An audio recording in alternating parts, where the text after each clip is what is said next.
Happy Monday. This week I want to spend a little bit of time talking about 5G radiation, or EMF, electromagnetic frequency, and your heart. So in the past probably about 9 months, I have spoken with 4 people who have asked me questions about their health and said something to the effect of, I have just started noticing that my heartbeat is irregular. And so they obviously, this is a super scary condition, and so they've gone to the appropriate place, whether it's their primary care physician or emergency room or urgent care, and had things checked out, and found out that they have a condition called atrial fibrillation, or AFib, which is the most commonly diagnosed heart arrhythmia that practitioners diagnose. And they have also noticed that with this, they can say, gosh, it just started happening when I moved. And I moved to a place where there is a big 5G tower across the street. Or they just put up this big 5G tower in my neighborhood, and that's when I started to notice it. And so about the second time that happened, I started digging in and really nerding out on the research and saying, is there any connection between this? Because it seems like there is, and if so, what is it, and what do we do to support people's health when they start noticing these things?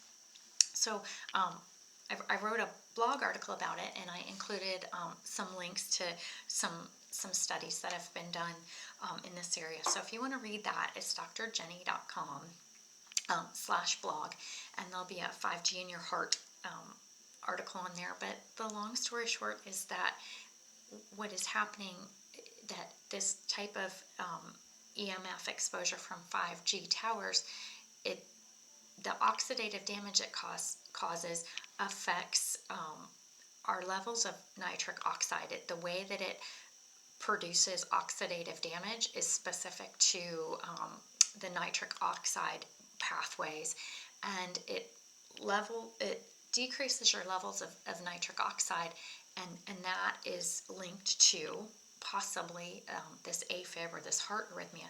So what are some things you can do about it? There are actually a couple things. One of the things is you can buy a necklace called a harmony pendant, or there's some other different kinds, and there's devices that you can put in your house that do the same thing, that are designed to be grounding to this type of radiation. So they take it and they trap it and they neutralize it, so it reduces the impact that it has on you. I like the harmony pendant because it's inexpensive, unlike some of the full house devices you can buy and stuff like that. Not to say that they're not great, but there's a lot of initial investment, and so for the harmony pendant, it's like $100, and you can try it, and if it works, you can move on to potentially investing in some bigger things. But that's what I've been recommending as a starting point to people who ask me that question, is let's see if this works, let's try this, and then making sure that your nitric oxide levels, you get plenty of sources of healthy nitrates. And a lot of times we think of nitrates as something we avoid, nitrates and nitrites in lunch meat and things like that, and that we're talking about a completely different substance here. But basically, your good food sources of this are beets. Absolutely just a wonderful source of that. And then you can also look at nitric oxide supplementation.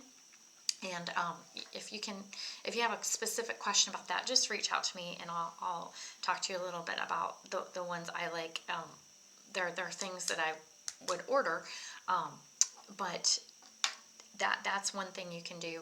And then also just different other levels of nutrients will affect this. So there's something called methylation that is very important in this process. Some people do this really well. Some people struggle to do that. There's some tests you can have run. There's some nutrient tests that you can have run that will give you a more complete picture of how you're doing in this area. And then start to fill in these gaps so that hopefully you're less vulnerable to this type of oxidative damage, and then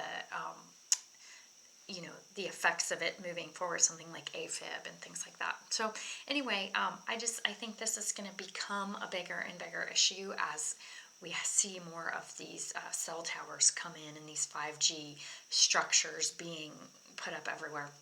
You can also put your cell phone somewhere other than on your person too. I think that's really huge. Don't carry it around in your pocket unless you have to. Put it away from you. Put it on airplane mode too if you don't need to have it active right away. So anyway, just wanted to give you some food for thought. I just thought that was an interesting topic that I'm seeing become increasingly an issue. So anyway, have a great day, and we'll talk soon.